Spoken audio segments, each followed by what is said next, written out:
고향에 돌아온 것처럼 반갑고 기쁩니다. 그동안 또 여러 가지로 여러분 수고하시고 또 교회 섬겨주신 여러분들께 너무 감사함을 다시 한번 드리겠습니다. 제가 돌아오면서 한국의 일정들을 한번 뒤돌아보았습니다. 무엇이 저에게 좀 기억이 되고 유익했었나 하는 생각을 쭉 하면서 또 오랜만에 만나는 분도 있었고 그것도 기쁨이었고 또 때로는 좋은 음식도 대접을 받았고 또 총회를 성총회라고 그래요. 이게 거룩한 총회라고. 그래서 총회도 참석을 하고 또 목회자 연구 세미나에도 참석을 하고 여러 가지 일들을 많이 이렇게 겪었습니다. 무엇이 가장 기쁠까 이렇게 생각하는데 예배 드림이 가장 기쁜 시간이었던 것이 제 마음속에 확 와닿았습니다. 다른 것들도 중요하고 했지만 예배 드리는 시간이 그렇게 기억되고 이렇게 마음에 기쁨이 와 있었어요. 그래서 저는 이 세상 살아가면서 우리가 나중에 정말 주님 앞에 설 때도 기억되고 오래 남을 것이 무엇일까 하는 생각을 하면서 예배구나. 하나님을 만나는 예배. 하나님이 받으시는 산 예배. 그래서 이 예배 드림이 여러분 지겨움이 아니라 정말 기쁨이 되었으면 합니다. 예배가 능력이에요. 예배를 드리면 여러분 살아나게 되어 있습니다. 저는 그것을 보았고 또 이번에 새로 느꼈었습니다. 그래서 우리 예배가 너무 좋습니다. 이 예배에 함께 하신 여러분들을 정말 축복합니다. 제가 공항에서 내려서 또 1시간 정도 이렇게 차를 타고 이제 돌아가는 길에 그 집을 방문하는 길에 저는 이제 시간들이 아무래도 차에서 나든지 비행기 타는 시간에 생각을 많이 하게 되는데 기도하는 가면서 참 너무 감사하더라고요. 한국이. 제가 한국을 떠나온 지 물론 중간에 갔었지만 82년도니까 그 아파트들이 숲을 만들고 그 다음에 공항부터 시작해서 얼마나 잘 되고 편리하게 잘 되어 있는지 이렇게 한참 교회들 또 그 밤에 좀 들어가니까 십자가들이 좀 쫙 서 있고 너무 참 아름답고 좋다. 이런 생각을 하면서 기도했는데 갑자기 그런 생각이 들어요. 야, 그거 깡통 아니야. 껍데기지. 이런 말이 확 든 거예요. 글쎄, 겉보기에는 너무 잘 돼 있는 것 같고 잘 포장되어 있고 아름답게 보이는데 하나님이 보시는 눈에는 그럴 수 있겠구나. 정말 빈 껍질 같은 깡통 같은 모습은 아닐까. 제가 돌아와서 그 가족들과 함께 그런 얘기를 나눴더니만 잘 봤다는 거예요. 그게 맞다는 거예요. 이 화려하고 잘 지어진 것 같고 많은 교회가 있는 것 같고 하지만 실제적으로 사람들 마음속에 그 가정 속에 껍데기다. 빈 껍질이다. 다 무너지고 있다는 것입니다. 모양만 흉내내고 있지 안에는 다 무너지고 있다는 것입니다.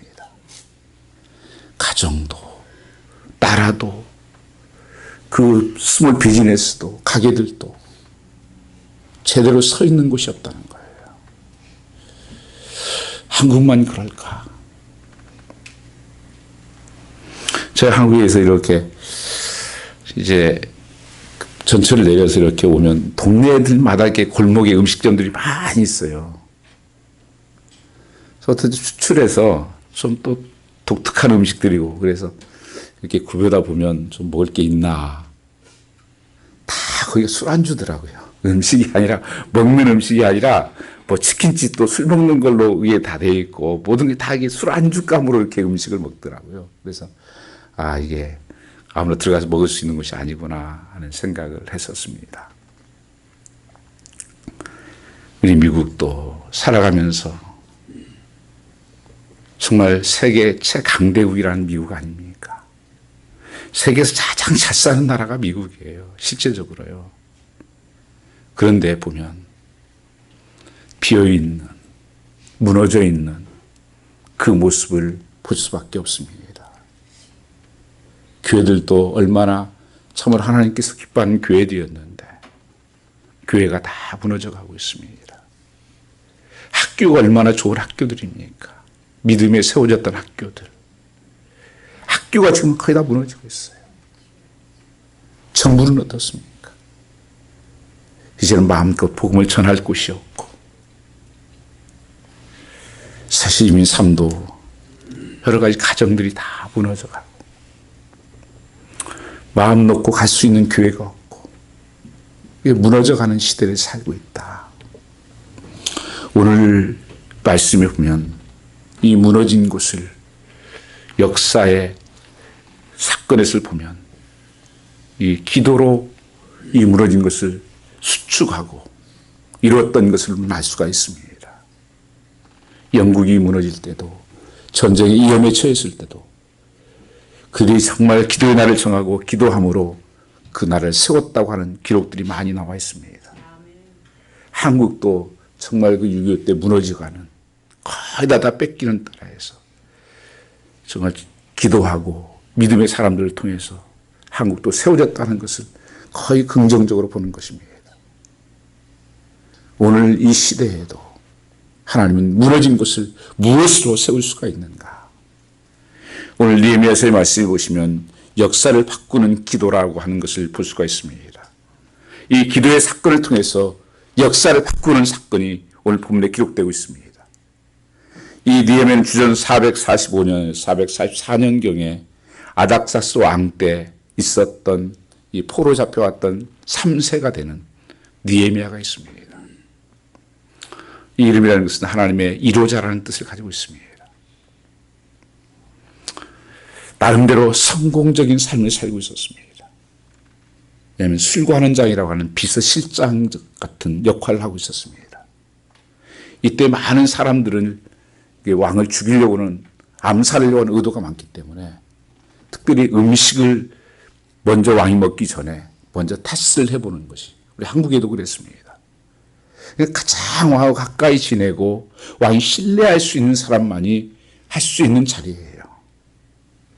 가장 왕을 많이 대면하는 자리입니다. 이게 느헤미야의 역할이에요. 그러면 부러워할 만하고 세상에서 이제는 안정적이고 성공적인 삶을 달려가고 있었는데 하루는 고국의 소식을 듣게 됩니다. 고국이 황폐해져가고 성전이 무너지고 성벽이 다 무너져가고 그 땅은 버려진 땅이 되고 그 3절 말씀에 보면 큰 환난을 만나고 능욕을 받고 포로 다 잡혀가고 정말 살 소망이 없는 이 유대의 땅을 예루살렘을 바라보면서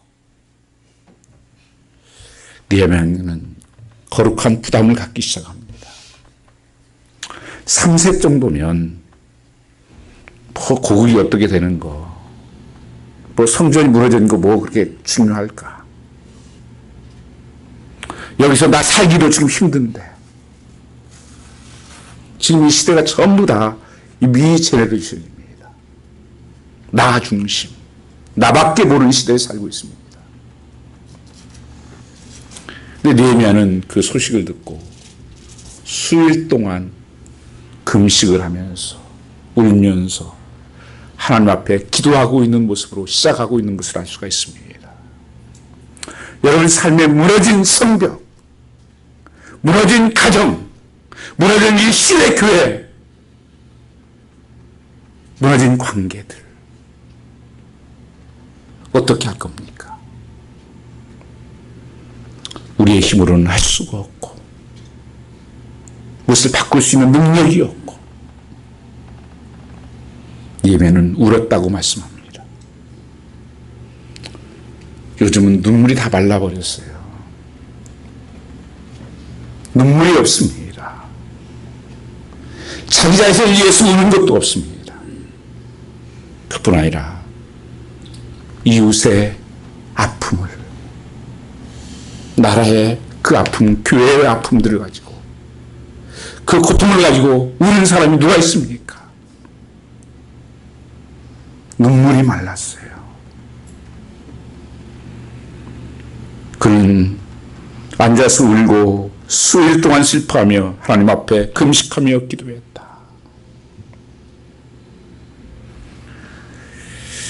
정말 하나님께서 이 시대에 우리가 울어야 될 때가 되지 않았습니까? 여러분 자녀들은 어떻습니까? 요새 젊은이들을 보면서 저는 심히 염려스럽습니다.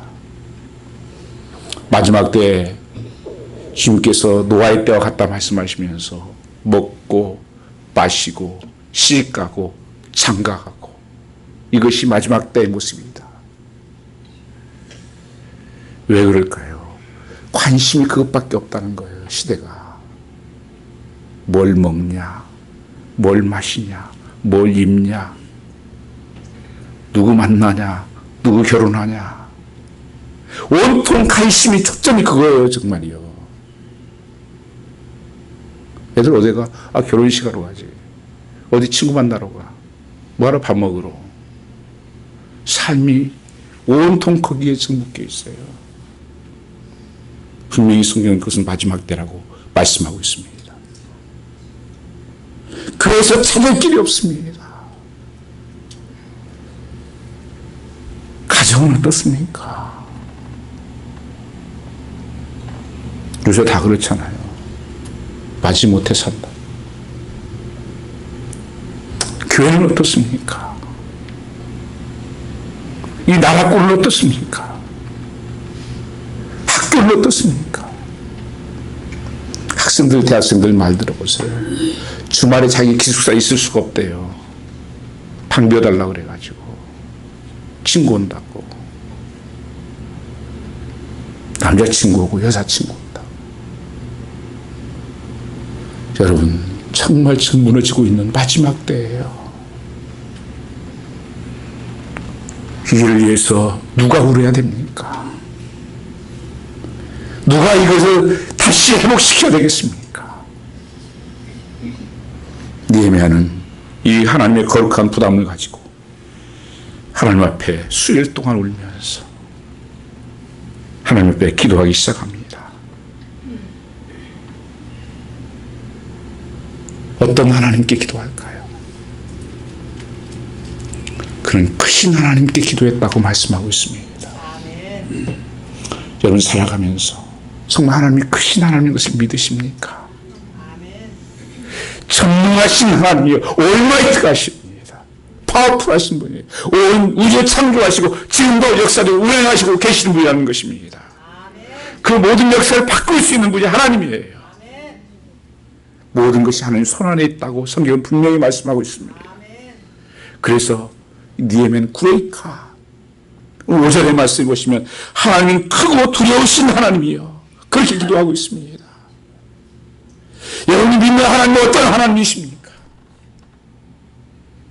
너무 작아요.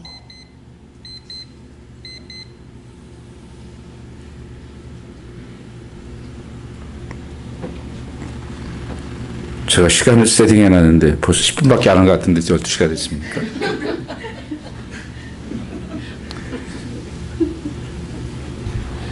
하나님께서 이 니에멘은 정말 크신 하나님입니다. 여러분, 하나님 크신 하나님 믿으면요, 아무리 무너지고 이 세상에 문제가 있고 힘들어도 그것은 작아 보이는 거예요. 그래서 두려움이 떠나고 염려가 떠나는 것입니다. 근데 너무 작은 하나님을 믿으니까 문제가 커 보이고 무너진 것이 너무 커 보이니까 좌절하고 포기하는 거예요. 그뿐 아니라 하나님은 두려우신 하나님입니다. fear가. 여러분, 하나님은 크신 하나님뿐 아니라 여러분, 하나님 우습게 여기면 안 됩니다. 미국의 하나님을 너무 우습게 여겨요. 이름 가지고 장난치는 사람들이 있어요. 아니에요. 하나님은 심판하신 하나님이에요. 죄를 보실 수 없는 하나님이십니다. 그 전능하신 하나님이에요. 느헤미야는 분명하게 이것을 먼저 선언하고 있습니다. 그 하나님을 알아야 기도할 수 있는 것입니다. 그 하나님 모르니까 기도를 안 하는 거예요. 그러면서 주를 사랑하고 계명을 지키는 자에게 언약을 지키시는 하나님이시다.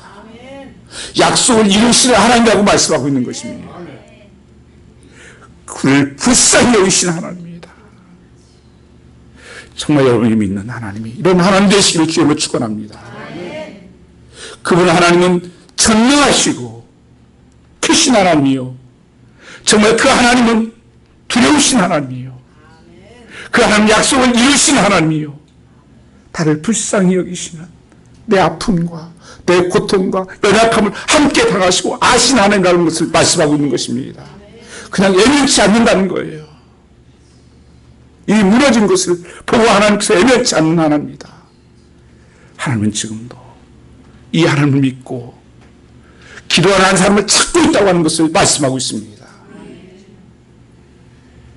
사람들은 방법을 찾지만, 다른 의지할 것을 찾지만, 하나님 찾으시는 분은 기도하는 그 한 사람을 찾고 있는 것입니다. 바로 느헤미야가 이 역사에 쓰임받았고 역사를 바꾸었던 인물이 느헤미야가 된 것은 바로 이 기도의 사람이었기 때문입니다. 그 6절 말씀 보시면 느헤미야 구체적인 기도가 나옵니다. 이스라엘 자손을 주야로 기도하며 이스라엘 자손의 죄 범죄함을 자복하오니 주는 기도이시며 눈을 여시사 저희 기도를 들으시옵소서. 나와 나의 아비 집이 범죄하였습니다.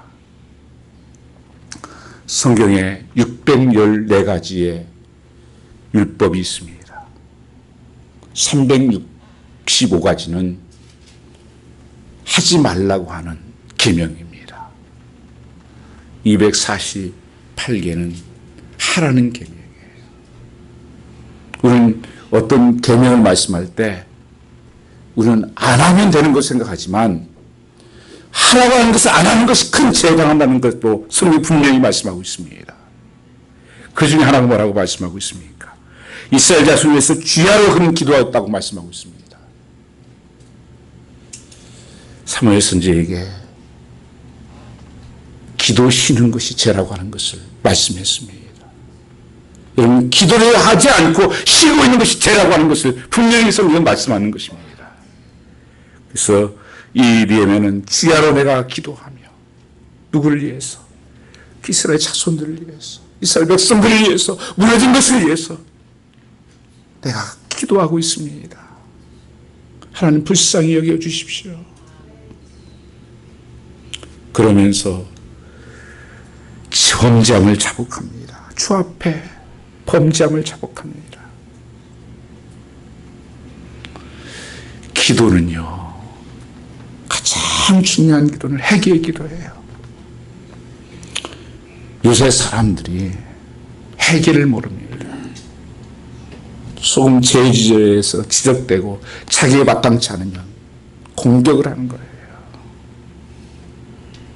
하나님 말씀을 듣는데도 불구하고 하나님 말씀을 우습게 여기는 것입니다.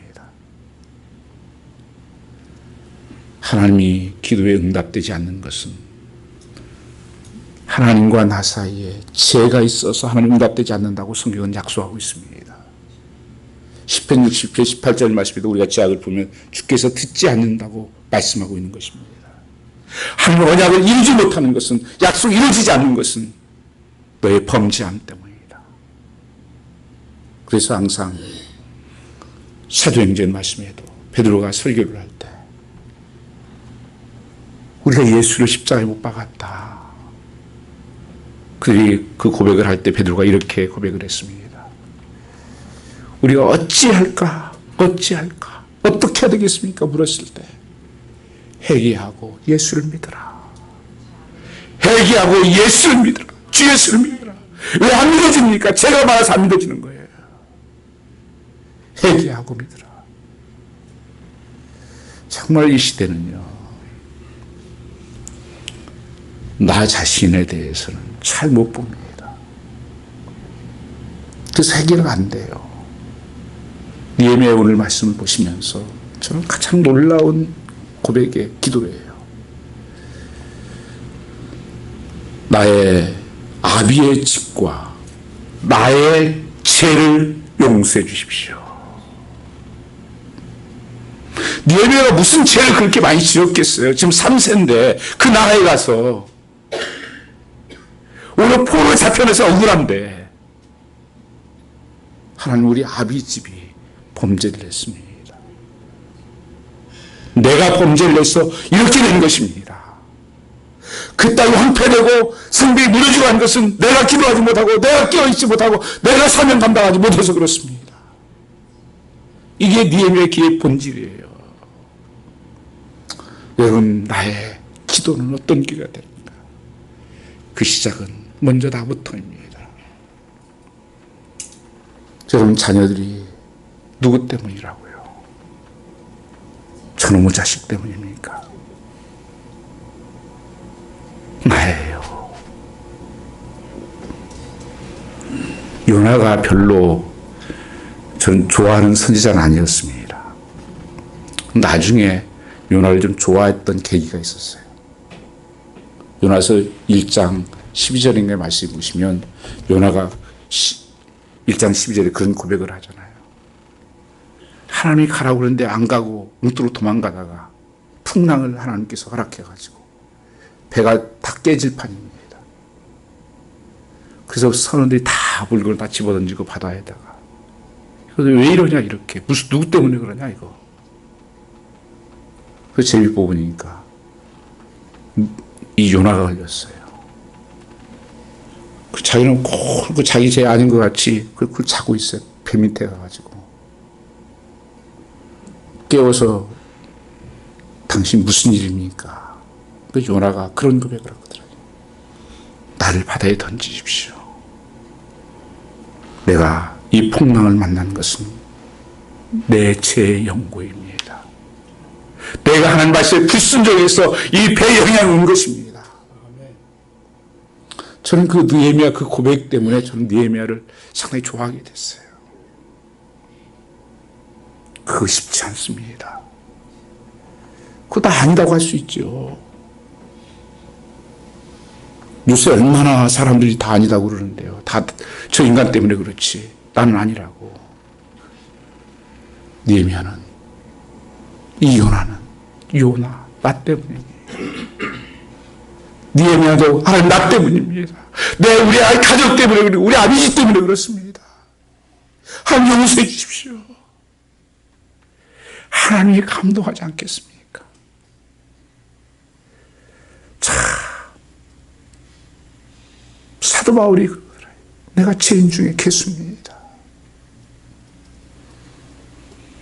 교회가 이렇게 된 것도 정말 내가 믿음으로 말씀으로 계명을 지키지 못하고 살았습니다. 이 나라가 무너지는 것도 학교가 무너지는 것도 내가 정말 하나님 앞에 순종하지 못했습니다. 내가 깨어 기도하지 못했습니다. 이게 첫 번째 우리의 기도해야 돼요. 여러분, 우리 교회를 바라보면서 이 기도가 있어야 됩니다. 그래도 다른 사람이잖아요. 목사님 때문이고 장로님들 때문이고 다 누구 때문이고 그에 실망하고 낙심한 사람들 만나면 다 그렇더라고요. 근데 하나님이 보시는 눈, 하나님께서 보시는 것은 달라요. 이 기도를 간절히 하면서 하나님, 우리가 주께 계명을 윤리하 지키지 아니하였습니다. 그러면서 이런 기도를 하는 것입니다.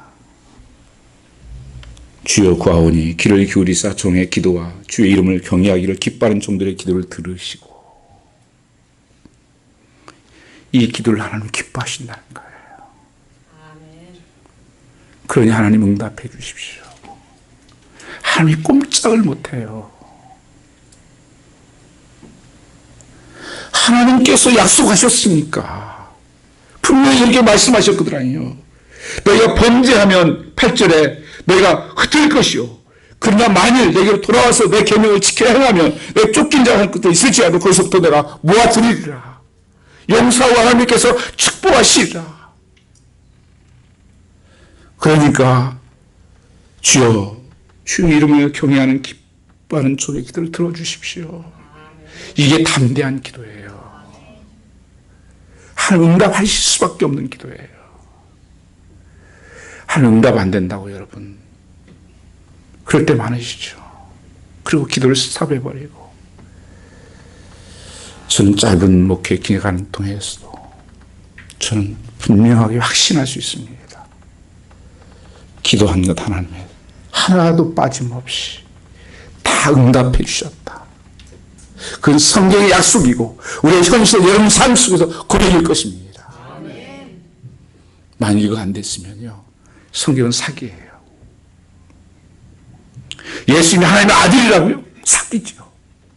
그게 이루어지지 않았으면.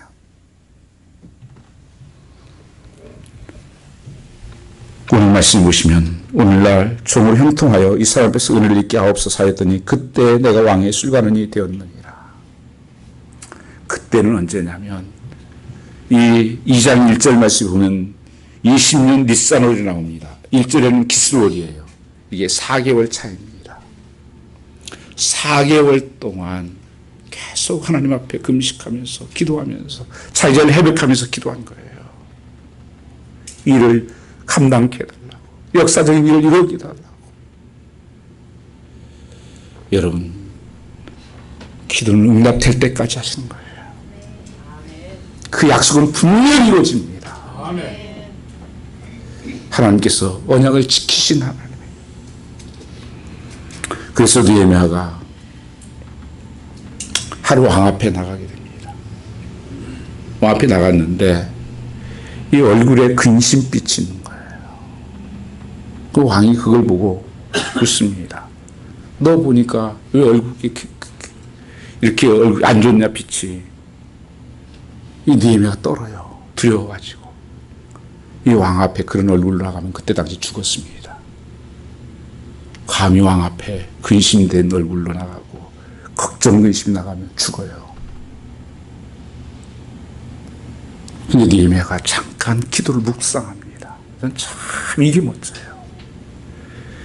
그게 4절 말씀 보면 내가 곧 하나님께 묵도하고 물을 때 하나님 어떻게 말해야 됩니까? 하나님 생각을 주십시오. 여러분 이 짧은 시간이 얼마나 임팩트가 있는지 몰라요. 여러분 이런 기도 해보시면 전혀 걱정하고 두려움이 있다가 잠깐 기도하는 가운데 하나님께서 어떤 반짝하게 말씀을 주시고 생각을 주실 때가 너무 많죠. 느헤미야가 이 기도를 한 거예요. 근데 전혀 그동안 기도하지 않았던 고백을 해요. 뭐라고 한 줄 아세요? 여기에 3절에 보면 열조의 묘실 성읍을 이제까지 항모하고 성문이 소화되었다 오니 어찌구스석이 없사오리까. 또 얼굴색이 왜 그래 그러니까 묘실이 다 무너졌고 지금 다 타고 있습니다. 그리고 성벽도 다 무너졌습니다. 이 묘실이라는 단어가 처음 나와요.